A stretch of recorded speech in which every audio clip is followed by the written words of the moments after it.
Welcome to Men Let Me Reason, the podcast, a space dedicated to fostering open and honest conversations about the complex realities of fatherhood and ultimately manhood in today's world.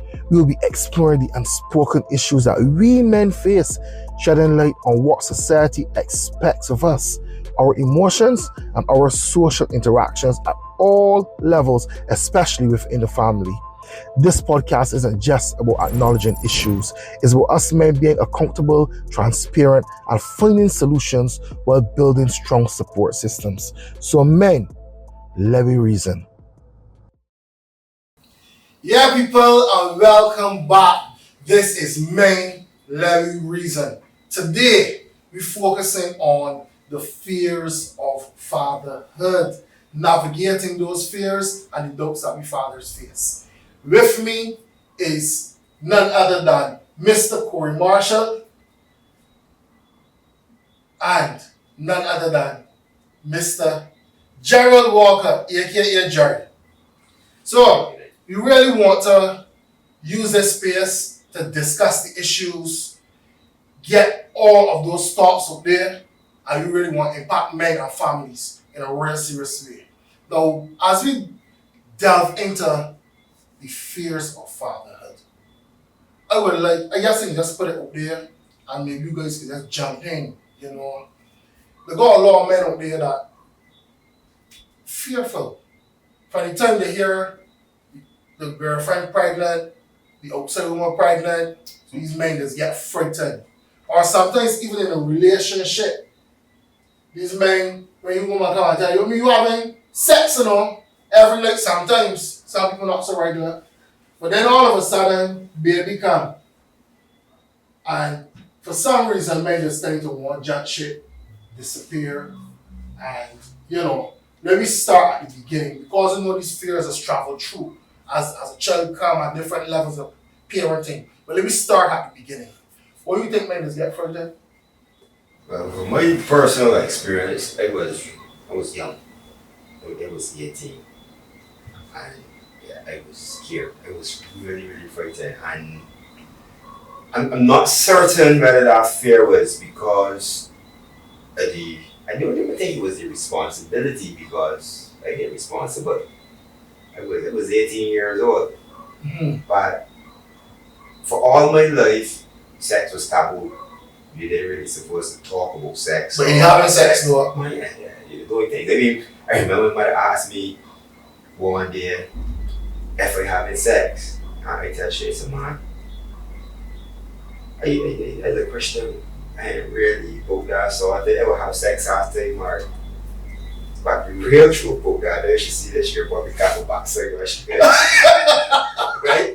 The real truth about that is that I debated less, right? At 18 years old? At 18 years old. And you didn't study your pregnancy? No, I just studied that it feels so right. Right? I mean, straight. And I mean, every morning before you go to school, and then sometimes by the evening. At 18? At 18.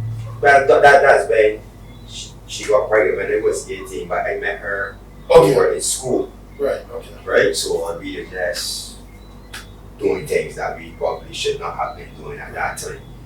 Right? And then when she became pregnant, I was scared. And I was even more terrified of her father. Right? But then after that, I settled in. But before you even got beyond that, let me talk about this fear. Was it really fear? Or was it only fear you felt? Because I know we just label things because that's what we learn. But was it really fear? What other emotions or feelings that you had coming out at that point in time? Honestly, at that first instance, I ain't sure. Yeah. I ain't sure, but I know I felt it was doing something wrong. Okay. I honestly felt that I You talk about the sex or pregnancy? the pregnancy with them, they didn't know about the sex. Okay. But they didn't know about pregnancy, you can hide that but wrong, you can't hide that water. Okay, alright. Right? So it was the whole pregnancy thing that had me I was scared. I mean, before my mom knew about it, it was like I couldn't sleep. I was anticipating the worst.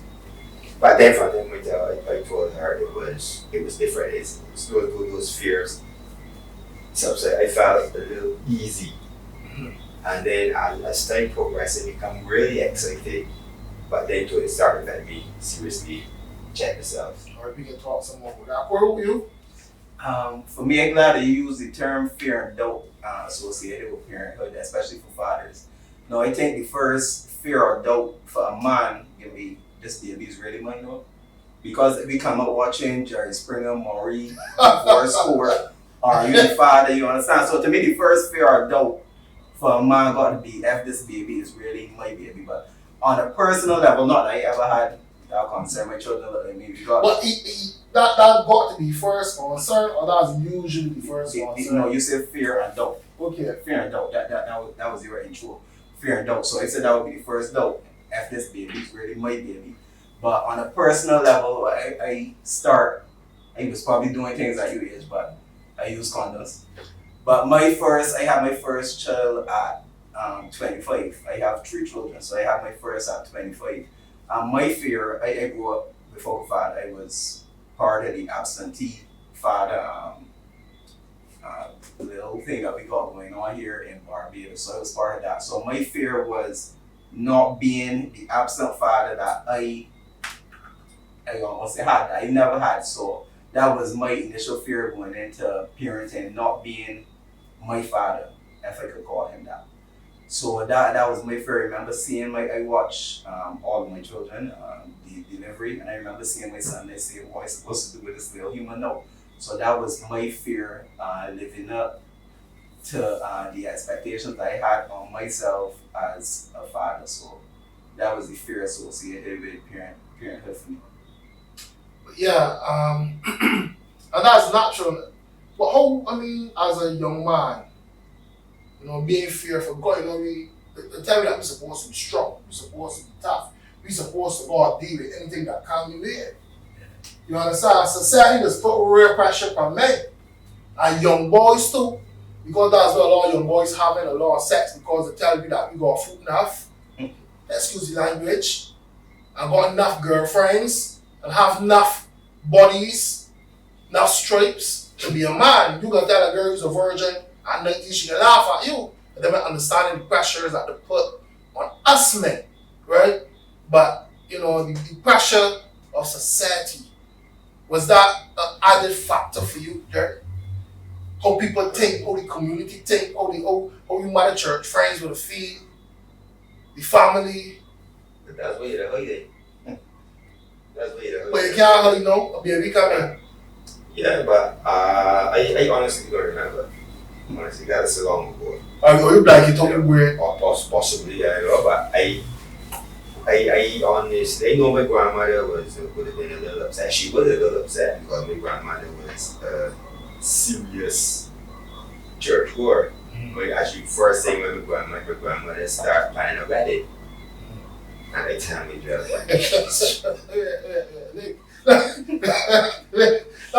Don't catch me off guard. So your grandmother here at 18 years old, you got this young girl pregnant, so she started planning a wedding. yeah, because that is what was expected Okay. of the average church goer, how it was back in the days. Right. That anytime with all that, the first thing you should not be engaging in sexual activities unless you're married. So, my grandmother started urging this married thing and thing, but I really didn't go that. That said, just tell me, nah, don't. Just because we go to church, they don't mean you to rush it. So, but in terms of that was the only expectation there that I had pushing at me. Oh. Real seriously with my grandmother. And This one, y'all keep understanding. Where were you? I never really sit like one people. Too much. It's true that you personality for sure, boy. Yeah. In terms of pressure, Yeah, pressure, you feel, society. You was a little older, you said 24. yeah, it was 25. You was a young man, no. You probably must be working. I was working at the ministry at the time. But in terms of pressure, my whole thing is the breakdown. If you check in Barbados, especially breakdown the family system, how many times we find young couples get children and stay together? If you get me. And I was a culprit of that as well. I think with my son, me and his mom we probably broke up when she was pregnant. And I find that that's the case with a lot, especially young couples in Barbados. So how was that for you though? You break up? Yeah, I mean 25, this girl pregnant for you. You know, you work in the Ministry of Youth, as you say, so it shows that you see young people out there, and I believe you're probably more or less excited. I'm talking to them. I hear you all being a father, who I guess you would like to see a family together, but here it is in break up. How was that for you? No, to me, the important thing, as I say, I was a bit older, and I had experience like counseling young people and talking to young people about things like this. So my thing is having you could co-parent. So to me, co-parenting was important, not having a family structure where the mommy and daddy have to be in a relationship. So to me, it was more in terms of co-parenting. And if the child come up in an environment where they could see mommy and daddy co-parenting in a loving environment, we don't need to be in love, we don't need to be together. We just need to do the best that we can for you as a child. So that's what it was for me. I didn't need to be with her, I didn't take the break her heart, I don't think she did either. But to me, it was finding the way to co-parent. My son lived with me. My son is 19 now. He lived with me for the first couple of years of his life. He was living with me, and it changed my life entirely. I was a party guy. After dark, every Saturday, boyard, every Sunday. Every age, boy. Yeah, my son. Yeah, the young people wouldn't know about the after dark and sweatbox and stuff like that. But my son changed my life. I had my son in November. The first time that I went out after my son was born was my birthday next year in February. So my son changed the dynamics of my life. I stopped partying so much. I started saving my bedroom. I had to retrofit my bedroom. My bedroom was no longer the boom boom room. It was the baby room. So I had to play a pen in the corner. I had to change my light, different things, my extracurricular activity. Everything changed in my life with the birth of my first one.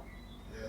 How family, you know, the role family got to play in this. You know, we talk about fears. We talk about what made us control. And some people got family. Gerald, you talk about grandma started plan wedding, so you assume you had that family support back then. Yeah. A lot of men got that family support. That family support was, I mean, I think that played a fundamental role, even in terms of the transition, because up to when my son born in 1988, I was a total idiot. A short time I was born. You son was probably in my class. I mean, the life that I was living, it would have been hospital, cemetery, or jail. Yeah. Right? But when that little boy, but actually before he came, when she was pregnant, there was a whole lot of transition, things going on in my head. What sort of father you can be? What sort of example you expect to set when you tricking people and conning people? What was it? So before he born, my life was transformed.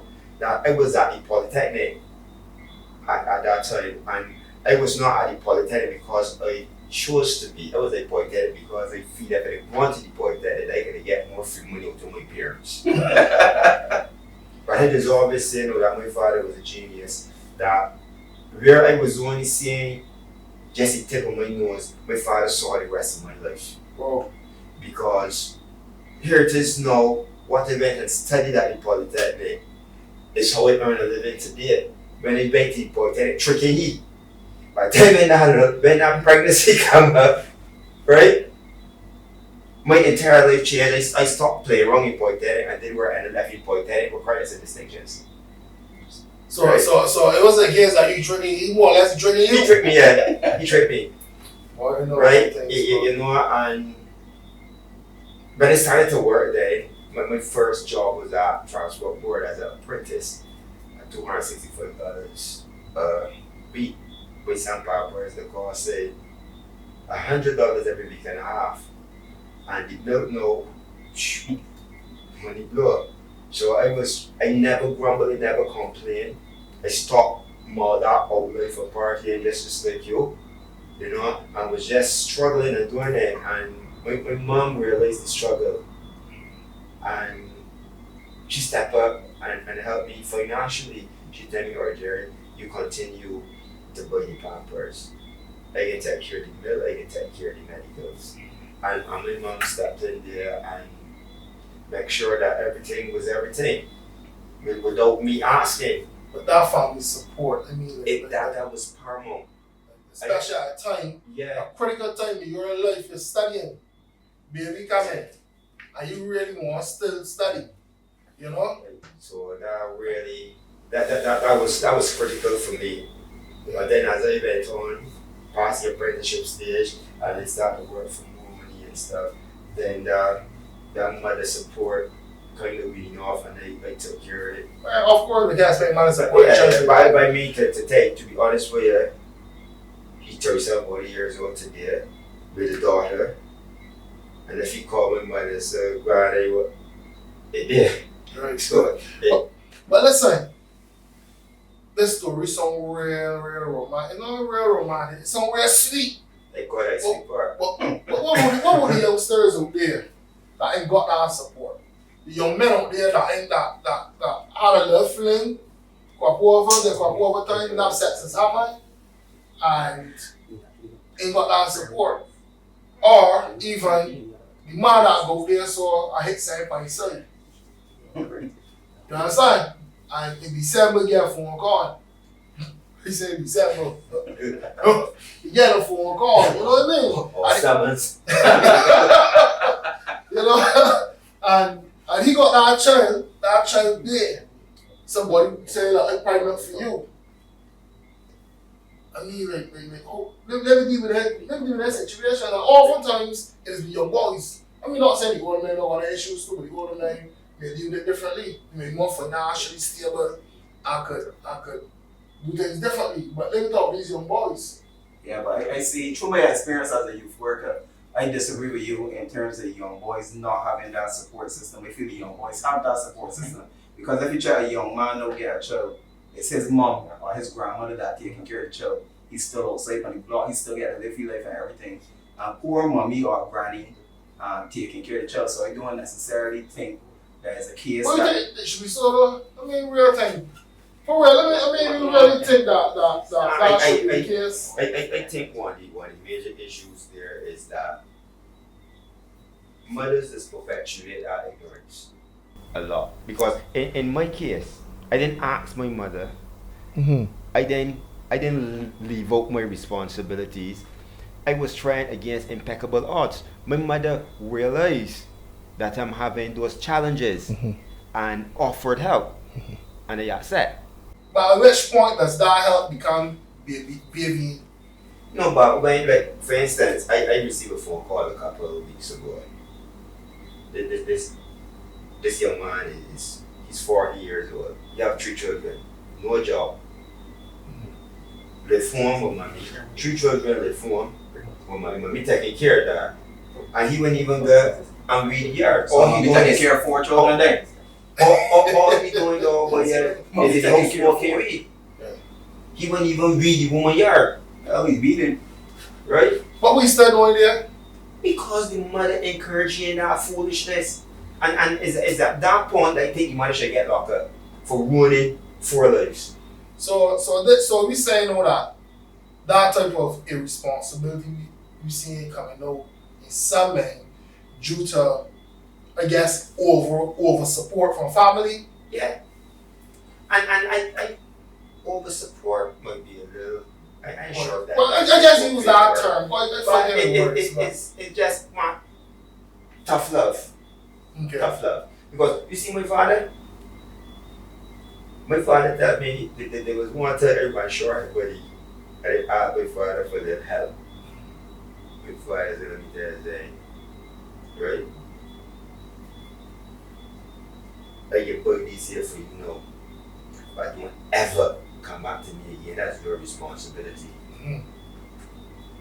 Right? And You vexed with it? I felt shame. I felt ashamed.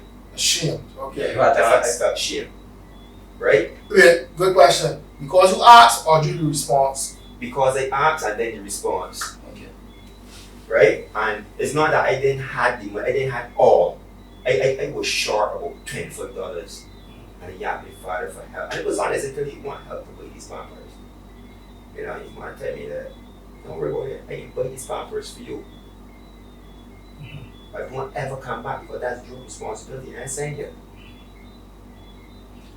Right? You know what I mean? And I never, ever happen that again.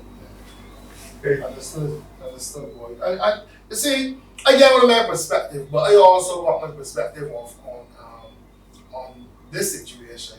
But I think mine may not be the ideal. That one I really share too much because I grew up with both mother and father, and I got children late, and I knew in my mind what I wanted and so forth. That's not the everyday situation, and family support was there. I had money, I working, so that's a whole different dynamic. But I would like me to really reach out there and every reason with these men that's struggling. We got a lot of men that's struggling for a lot of different reasons too. And so we got men that tell themselves, I support this child, but I love this child is mine. How do we push past that? We got men out there that ain't got no money and being belittled. We got men out there that in court system. We got men out there that would love to be fathers and even just they want to be a father, but the fear of being a father and going to deal with the issues in the household, with the child mother and you know what I mean? Let me talk a bit about that, Corey. I think to answer your question, we first got to ask if the absentee father is because of choice or circumstance. Because all of you say, as you say earlier, somewhere pretty, Yeah. but that might be a couple as well. So I might say because the system, the judicial system here said that for the women, I can't see my child, but do I really want to see my child? Yeah. You tell me you can't see the child, and I tell myself, or I can't see the child, but I'm supporting the child thing. So I got to do what I used to do when I was a young soul, when I used to do. I still get to party, I still get to live my life. So to me, the fundamental question when we look at this is if the absentee father is a result of choice or circumstance. So the angle that you coming from is circumstance. You're fearful of being a father, you don't know what out there, you don't know if you can get to see the child, you don't even know if the child is the result of circumstance. But when you make a choice that I am not supporting my child, then that's when the breakdown really comes. But that's circumstance too. That choice depends on circumstance. Because why would you can just get up and decide that you ain't supporting You your see, you're thinking about it from your standpoint. You're thinking about what you would do as a father, not what's going on out there right now. We got people, I don't even want to segment and say young people. We got men out there that making a conscious decision, I am not supporting my child. The got men out there that point the cars and weed and crop over before the children too. You understand? And I was there watching. I respect that. I ain't calling name, right? But I watched a video recently, and the man telling people, forget when the children you're gonna buy tickets. Your children can wait. Children can wait. Don't care about them, but deal with them in September. While I understand that perspective, they got people that listen to that. They got men that tell themselves, see working on men for my children. It's true. I working with I men. tipsy. I partying with men. I'm looking for girls, but not dealing with the responsibilities. And I don't want this to come across as if you're bashing men. That is not what it is at all. Because I know they got real good fathers out there. Like you men on this panel. You know what I mean? I know we got real good fathers out there. We got men that stepping up, men that carry the children to school and playing a real active role in the children's lives. Them the fathers that I worry about the fathers out there that taking the last $50 in the pocket before they're going to buy, say in the supermarket, they can't want for the child. They're going to gamble or they're going to buy me with it. And they see nothing wrong with it. That's the fathers that I worry about. How do we change that mindset? It's a whole partnership. Because of societal norms, that's what man's supposed to do. Gamble, smoke, party, understand? So we gotta change the way society think before we could change the absentee father. So it's not as simple as say we educate, we sensitize, we hold focus groups, we hold parenting workshops and stuff. We gotta change our mindset. It's a full paradigm shift. So we can't just say we can change because Fabian, that behavior is the hardest thing to change. You don't change behavior overnight, and it's a culture here in Barbados. The absentee father, it might sound bad, but if we're being real, as you say that we could be real at the beginning of this show, the absentee father is a culture here in Barbados, and to change that, we're gonna change the mindset. It's a full paradigm shift, and it cannot be done overnight. And yeah, I think you need to add to that. The paradigm shift ain't just include the fathers. That's the entire society, because of that narrative, right? That you must be an absentee father. Me as a man, you only got done. No? You as the mother got done. You as the grandmother, the grandfather. Oh, me got have that same mindset that for absentee fathers. Because I remember when my last two when they were baby in arms, I would make sure I go and I wash their clothes and stuff like that there. And then there was that was not expected. And the responses that I get out of that, right, was really negative towards me. Because I figured what I was doing was what any decent, self-respecting father would do. I don't fit into society. But it does not fit into society. Probably the perception. Go to the ragamuffin back then. The perception. I was far from ragamuffin.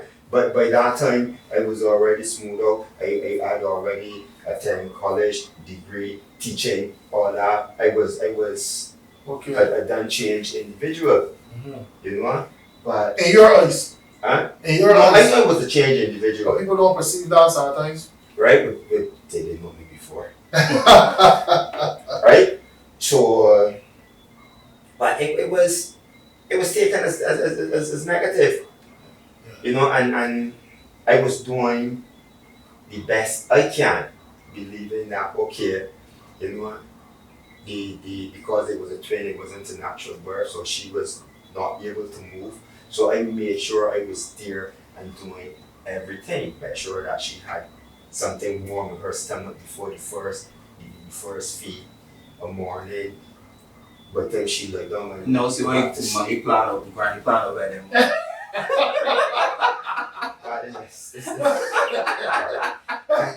I didn't get it. Why you started? So because I made sure that the clothes that was used the day in front. But when I met that little breakfast for that first feed, them clothes can't washing on the line. By the time all that done, and then there was that she got up there and thing, and I made her then a full breakfast, and then bringing them clothes off the line and pressing and folding up for the next day. Some of my children got stepfather vacancy, you know. Steps is saying is what for. Well, listen, I want to ask what he's saying here, so right, I you know let this thing straight up my head here. Oh, you mentioned that you had a father. Correct. In your life. Did that impact you in any way coming into your role as a father? It did. And as you mentioned before, it was the fear. And not being an absent father like the absent father that I had. So I think in some ways I overcompensated. Like as I mentioned, my son, imagine you first child, you got a baby. My son was weeks old when he was living with me. And look everything that you took, so look at that. True. Can't get it. Jesus. Can't get it. So that's how it impacted me. I think in some ways I overcompensated for the fact that I did not have a father in my life and I did not want to be a father like the father that I had. So I overcompensated. But I just if I But in some way, tell me some of the ways that you think you overcompensated. I think that I overcompensated. Well, to start, he was living with me from months old. My life changed completely. I stopped doing everything I was doing. I stopped partying. But I used to start drinking. I slowed down with the drinks. Slow down with the drinks a bit. My son, I was taking him to nursery. I was excited to come home from work. So when I came home from work, it was a matter of taking my son for a walk on the evening. Like things that you would not see or you would not think mildly.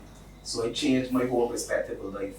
So I think it was a bit extreme. But you know, the first child is always like that. So after that, I think that I had a bit more experience, and not that it wasn't the type of father that it should have been for my daughter, because when I had my daughter, her mom was completing her master's at the time.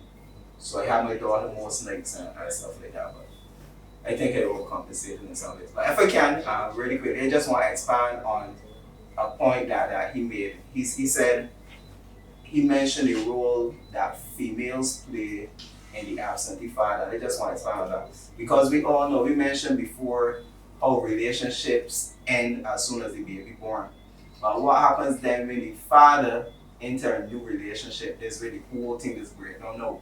So you will see your child every week, every day if you want to, but you get a new girlfriend now, so all of a sudden it's, don't come for my child, don't let she want my child. There's a whole Don't let she plot my daughter together. here. Oh, you my understand? word. So that's where the breakdown come. So I might want to be a good father, Yeah. but I'm not afforded the opportunity anymore. I might be supporting my child every week, but all of a sudden I get summons, as you know, say, turn up for court now.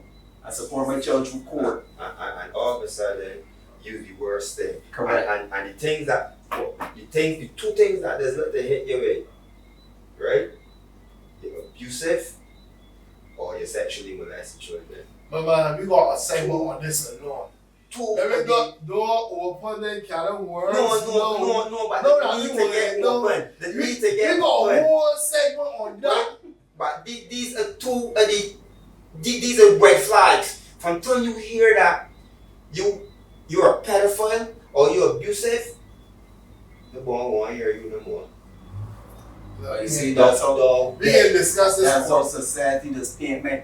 It's So, like men supposed to do two things: provide discipline and money. You understand? You get a daughter, right? And she do something wrong, go to your daddy. Let your daddy discipline you. Or son, the same thing, you know.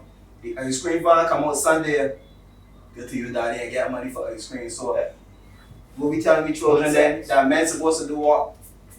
Beat you and give you money. What we telling me young girls? But Men supposed to do what? Beat you and give you money. you see, alright. I never get touched down here with 100-foot forward though. Because we got a segment where we're looking at fathers who are father children and in custody, eventually court battle. So we can look at that there a little further down in detail, but we won't even know. I just want you to touch a little bit on this thing with mental health. We talk mental health all the time, right? But I believe that a lot of men out there are so stressed out, you know what I mean, and not dealing with the self-love, the drinking, the smoking, they're sleeping like up front, poor mental condition. You understand? And then you are called upon to really, I guess, with a new pregnancy, somebody say like, yeah, I'm pregnant, I carry a baby for you. You know? How does that mental health, that mental state really contribute? Yeah. I dealing with a baby. I get that straight pregnancy. like guilty, right? Guilty with drinking and smoking without happening? I'm terrifying drinks and things, but there was a point that I was drinking like that for real too, but I know for certain that I is one of them people that I take it many nights away from everybody. When I get there, it's me and my pillow, the tears, the hurt. When the day is done, all them facades strip off and it's only me and myself. And the hurt come with that you can't contribute the way to your children, the way you know you should, the way you would love to, and then you walking around and you seeing your friends and your colleagues with their children, and the only reason you can't do this for your children is because of ignorant, selfish people, and you can't do nothing about it. It's hurt like a mother hamper. You know right there? And then for me to come out there and say this, as an idiot, man, you don't go along and left their children. I actually, in my position, right, and I know this could get real controversial here at this point, but right? Listen. I don't want you to get too controversial just yet. Let me see if you find yourself a little bit. Corey, I want him to protect you from himself. Let me protect you from himself. Let me give these men some tips. Let me talk. You say even back here. You see even back here, right? You see that I even change my position. Let me give some men some tips. I mean, some men are there really, I mean, you're looking at the fears. You're looking at navigating fears and doubts as a father, you know. You are a father to grown children. How old children is? 19, 16, and 1. Good. You got a big gap in between them, but you're in 19 years. What's some of the tips that you would give fathers or give? You say new fathers are fathers that may experience fears. You know what I mean? Or fearful. Sometimes things in the childhood, all these things. You know, what's some tips that you give somebody? Well, I got 2 tips for you. Don't even, well, young fathers don't mean that you're young. It means that you're young to fatherhood. So 2 tips that I would give to young fathers is that it's okay to be emotional. Up to now, as I say, I have 3 children. I cannot watch my child get the shock. Man, I cried too, boy. I cried. My wife was laughing at me, boy. I cried when my children get sick, boy. Up to now, Dr. Patricia Ennis is laughing at me. I gotta go to the room. Don't even ask me to hold them down, because I can't watch. And you can judge me with anything. They look to be this big, but I cannot watch my children get that shock. My daughter went to Shafet play part time, and the door came in and they called the 2 I cried more than she. Nah, it's serious. So may God understand. But that's good. That's Yeah. good to see that you as a father, you know, display that emotion. It shows you care and love you have for your children. Because people just feel as if men don't love children, you know, because they believe that women got a stronger love for children. Because men supposed to do what? Discipline. You see, but that's my advice, or that's one part of my advice to young fathers. It's okay to be emotional. The second piece of advice that I would like to offer to young fathers is fulfill yourself with the judicial system and the rights of fathers. A lot of fathers out there don't know the rights. So you got mothers coming and saying, you think when you can't see your child, don't. We got a judicial system here that caters for everyone. So fulfill yourself with the judicial system and learn your rights as a father, because as a father you're a parent as well. You're supposed to co-parent. The mother does not have any more parental rights than the father. So that's my 2 pieces of advice. It's okay to be emotional and fulfill yourself with the judicial system. Thanks, man. I think that those are 2 really, really, really good points, you know. Jerry, back at you. I want some points from you. Know that you pulled up. Know that you 7 down. I want some points from you, you know. Talk to us and these young stars up there. But even talk to us and as for you say, you know, maybe young to fathering. But to tell you the truth, before you step into that fatherhood thing, there's one certain. Don't get an idiot pregnant. check this. But that's good advice. if you breed an idiot, that idiot will you for 18 to 22 years. Real talk. But it says real talk, right? Right. Many reason. Many reason. Yeah. Right? And don't be. It's okay to be afraid. It's okay to got your hang-ups, but there must be somebody around you, within your own environment, that you can find to have a conversation with about how you feel and how you should proceed through this new venture, because it is life altering, you know, and it can be one of the greatest experiences of your life, or it can be a real hard one. And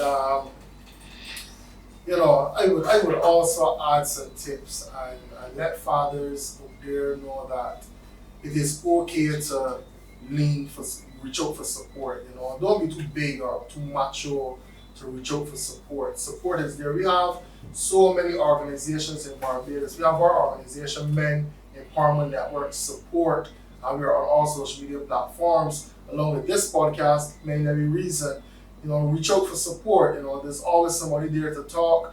And if you feel you're too big to even reach out to our organization, find somebody in your corner that you can really speak to. Sometimes we really, really suffer in silence. A lot goes on in our heads, and oftentimes, some simple solutions. When I say simple, I mean that simple ways to deal with the challenges. So don't lay down in the middle of the night just staring at the roof and taking all the bad thoughts, because at the end of the day, you gotta live for your child. Don't care whatever it is, you know, that child must be the focus and center of your life and everything that you do, and you really, really want to ensure that that child grow up to be the best adult that it can be. So, man, that's me, young man.